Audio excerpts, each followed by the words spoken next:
nuestra bandera.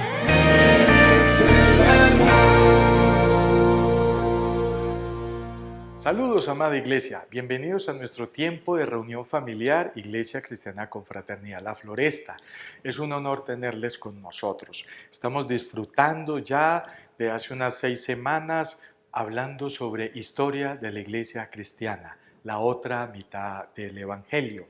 Hoy vamos a hablar sobre el periodo de la iglesia misionera que va desde el año 1600 después de Cristo a 1825, que es el periodo o el año cuando el Evangelio llega a Colombia. Vamos a disfrutar de este periodo de iglesia misionera, que es muy hermoso ese periodo. Y el texto que en esta oportunidad nos atañe está en Hechos capítulo 1, versículos 6 al 11, dice así. Entonces los que se habían reunido les preguntaron diciendo, Señor, ¿restaurarás el reino de Israel en este tiempo? Y les dijo, no os toca a vosotros saber los tiempos o las sazones que el Padre puso en su sola potestad, pero recibiréis poder cuando haya venido sobre vosotros el Espíritu Santo y me seréis testigos en Jerusalén, en toda Judea, en Samaria y hasta lo último de la tierra. ¡Qué profecía! ¡Qué promesa! ¡Qué palabra, hermanos! Es que lo está diciendo el verbo por el cual fueron hechos todas las cosas que era antes de la creación, Jesucristo. Y habiendo dicho estas cosas, viéndolo ellos, fue alzado y le recibió una nube que le ocultó de sus ojos. Y estando ellos con los ojos puestos en el cielo, entre tanto que él se iba, he aquí se pusieron junto a ellos 2 varones con vestiduras blancas, los cuales también les dijeron, varones galileos, ¿por qué estáis mirando al cielo? Este mismo Jesús que ha sido tomado de vosotros al cielo, así vendrá como le habéis visto ir al cielo cuando vuelva por su iglesia. Que el Señor añada bendición a su palabra. Periodo de iglesia misionera. Entonces, recordemos los periodos que llevamos. Periodo apostólico, periodo de persecución, periodo imperial, periodo medieval, periodo de reforma, que fue el pasado, y ahora vamos a ver el periodo misionero, iglesia misionera.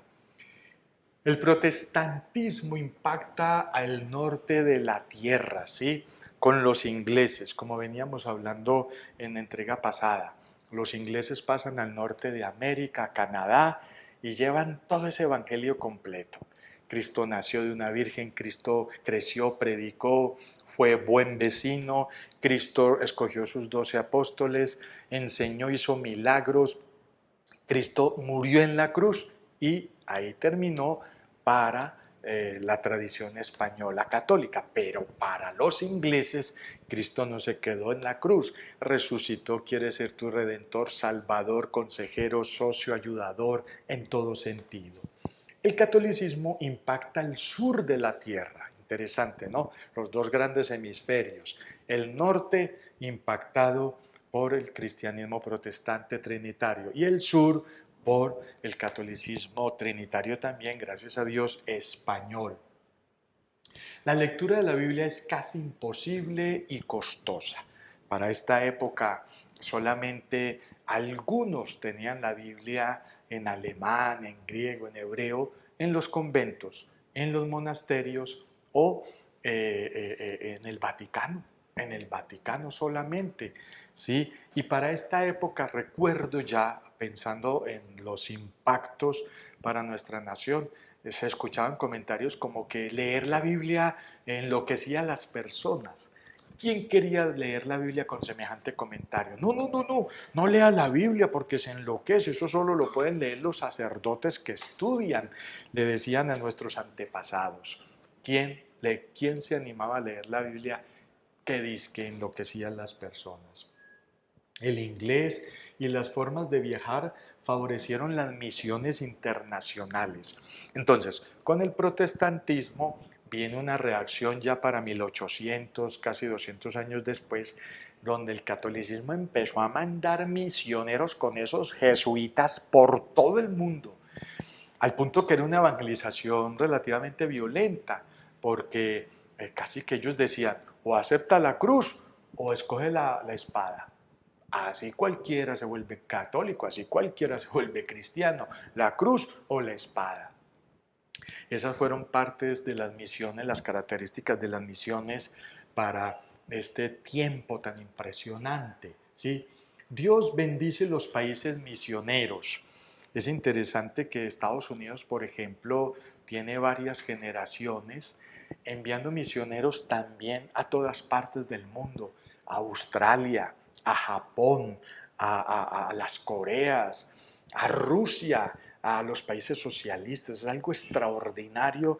Y cómo Dios bendice a Estados Unidos, porque para los cristianos del norte de América, apoyar las misiones era un estilo de vida, era parte de su idiosincrasia, era parte de su mentalidad teológica, el diezmo, la ofrenda, y eso de Estados Unidos salieron muchos millones, millones y millones de dólares para respaldar equipos evangelísticos de predicación, para comprar propiedades para los templos, para fundar colegios, escuelas, universidades, seminarios. Fue algo muy bonito y tanto la iglesia protestante lo hacía. Acuérdense que nace con Martín Lutero, como la Iglesia Católica también hace algo parecido, fundando colegios, fundando hospitales, universidades, increíble por todo el mundo. Y Dios bendijo esa etapa tan extraordinaria, más o menos 3, 4 generaciones produciendo misiones por todas partes. ¡Qué maravilla! La Biblia traducida a miles de idiomas. Comenzaron las misiones lingüísticas y comenzó la Biblia a ser traducida. Recuerden que Martín escribe del griego el Nuevo Testamento al alemán, y ese fue el ejemplo y la inspiración para que las instituciones lingüísticas de verano, que se llamaban en esa época, se empezara a escribir en diferentes dialectos, idiomas. El texto bíblico, no hay libro tan traducido a otros idiomas como la Biblia. Y que conste que fue muy perseguida. La Biblia en su época fue perseguida, que dio miedo. Y como Dios cumple sus promesas, cuando dice que las puertas del Hades no prevalecerán contra la iglesia, entre más quemaban Biblias, más textos bíblicos aparecían. Aparecen, por ejemplo, los Gedeones internacionales. Yo no sé si usted se acuerda de esos Nuevos Testamentos que uno encontraba en los hoteles, en los hospitales, en las partes militares, etcétera, etcétera. Azulitos, blanquitos, grises. Los Gedeones internacionales han hecho un trabajo extraordinario. Las sociedades bíblicas internacionales de cada país, trabajo extraordinario. Cómo los misioneros dejaron las comodidades de sus países y de sus hogares para venir aquí a morir por fiebres palúdicas, para morir aquí por este clima tan impresionante para ellos. Por ejemplo, nosotros tenemos la historia de una de nuestras amadas misioneras que aún vive, gracias a Dios, de doña Mildred Jones. Doña Mildred Jones llega con su esposo y sus hijitos aquí a Colombia, y en los primeros años de misiones el esposo de doña Mildred se cae de una mula pasando un río, una quebrada, y se le mata, se le desnucó, algo le sucedió al caballero. Y dice la historia que esta mujer, uno hubiera entendido si doña Mildred coge sus 3 muchachitos y se devuelve para Estados Unidos después de una cosa de esas. Con más ganas se quedó, con más entusiasmo, con más echada para adelante trabajó. Era increíble cómo doña Mildred Jones trabajó y entregó toda su vida para y por Colombia. Misioneros, sus preciosos hijos también extraordinarios, respaldándoles. Hoy por hoy ya está retiradita, pero ella por los laditos le sirve al Señor haciendo muchas cosas con el cuidado de sus hijos, que da buen retiro y que el Señor la bendiga y le permite disfrutar su jubileo ministerial. La iglesia comparte solo la mitad del evangelio, pero los misioneros llegan y comparten el resto de ese evangelio que ya les he enseñado. Y para esta época ser protestantes es un problema de vida. Oiga pues, el concepto protestante se cargó de unas malas connotaciones. Ser protestante se volvió sinónimo de pobreza, se volvió sinónimo de persecución, de rebeldía, y en la próxima entrega, ya cuando entre a Historia de la Iglesia Colombiana, vamos a entender muchas cosas que hoy en día hemos venido viviendo y hemos venido entendiendo y comprendiendo. Este es pues el periodo de Iglesia de Misiones. ¿Qué aprendemos de este periodo, querida y amada congregación y amigos que nos escuchan? Dios bendice los pies del que trae buenas nuevas de paz. Así lo dice el profeta, y del que le da los medios materiales para que pueda compartir el evangelio. Miren, uno no sabe a quién admirar más. Si al misionero que deja la comodidad de su casa, de su hogar, de su país, de su ciudad, y se va a otro continente, se va a otro país a aprender otro idioma, otro clima, otras costumbres, otra alimentación, eso no es nada fácil. O admirar aquel que le entrega los recursos, porque por lo menos nuestra organización, la OMS Internacional, Organización Misionera para el Sur del Japón, que así nace en el corazón de varios telégrafos que trabajaban en una oficina de telegrafía, se organizan y montan esta sociedad y mire, dan sus diezmos, sus ofrendas, su semilla misionera para tener misioneros. Es tan importante delante de Dios el que entrega los recursos económicos como el que los ejecuta.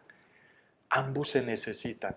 Uno no se imagina un misionero pues aguantando hambre y muriéndose de inanición. Eso es imposible, aunque se llegó a dar. Y tampoco uno se imagina un banco lleno de dinero cristiano y que no haya quien vaya y ejecute esos recursos en misiones. Aprendemos de este periodo que es tan importante el que provee los recursos como el que lleva y hace posible la evangelización del mundo. Que los países que abrazaron el Evangelio de Cristo, es decir, desde su nacimiento hasta su resurrección, hoy son potencias integrales. Pero aquí hay un punto duro, aquí hay un punto que me va dando la entrada para el último periodo de misiones internacionales o de la Iglesia Cristiana Internacional. Y es que lamentablemente la profecía de Jesús en Mateo 24, cuando dice que en los últimos tiempos el amor de las personas se enfriaría, ¿sí? Por haberse multiplicado la maldad, el amor de muchos se enfriará. Ojo que esa palabra muchos da la sensación de que hay una esperanza de un remanente que no todo se les va a enfriar el corazón. Entonces quería contarles que hoy por hoy de esos países misioneros no hubo relevo generacional de que los hijos de los últimos misioneros siguieran el legado. Hoy en día les coloco este ejemplo. Puede tener más misioneros en el mundo Corea del Sur que Estados Unidos ya en este momento. Así como suena. ¿Por qué? Porque no ha habido relevo, porque los jóvenes de pronto ya no están aceptando el llamado y la vocación a las misiones, y es algo para revisar. Dice, pero los que solo conocieron la mitad del Evangelio, es decir, desde el nacimiento de Cristo hasta su crucifixión, hoy son países tercermundistas luchando por su desarrollo. Lo increíble es que este mundo está para reevangelizarlo otra vez todo. Con lo que estamos viviendo del nuevo orden mundial, con lo que estamos viviendo de la reorganización geopolítica internacional de los países, con lo que se está viviendo a nivel de guerras internacionales, todo esto está haciendo que haga falta misioneros. Si algún texto tiene fuerza en este momento, es cuando dice que la mies es mucha, pero los obreros son pocos. Muy interesante. Otra de las conclusiones que aprendemos de este periodo es que prácticamente el Evangelio de Cristo ha llegado a todos los rincones de la tierra, por tanto la segunda venida de Cristo por su novia, la iglesia, es inminente. Permítanme venir hacia acá un poquito, bien cercanos a nosotros. Si faltaba algún rincón para evangelizar en el mundo con la pandemia, que nos pasó hace 2 años, tuvimos 2 años de pandemia, Es increíble que la mayoría de las iglesias buscamos los medios virtuales, las redes sociales, como lo hace la Confra de la Floresta, y llegamos a rincones donde un misionero, no hubiéramos tenido dinero. Nosotros estamos llegando a más de 20 países en este momento a nivel internacional con esta señal. Y yo me pregunto, ¿de dónde hubiera sacado la Confra de la Floresta el dinero para mandar 20 misioneros a 20 países internacionales? Eso valdría un furgo, porque ni siquiera se les puede consignar en pesitos colombianos. Se nos mueren de hambre los misioneros. Habría que consignarles en dólares. Es decir, imposible. Pero con las redes sociales, con el internet, que algunos dirán, no, que es que el internet es del diablo, es satánico, pues tendrá algunas partes o algunas líneas. ¿Sí? Usted escoja qué www va a escribir, o sea, usted es libre.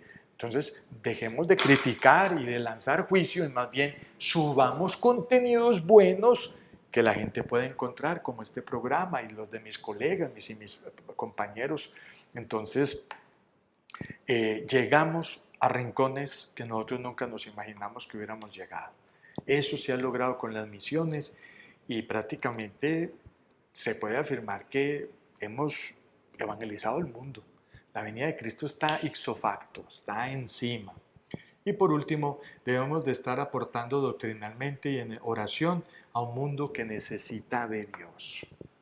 Recordemos, según Pablo en Romanos, que gime la tierra, gime el Espíritu Santo y gime la iglesia por la segunda venida de Cristo a través de las misiones.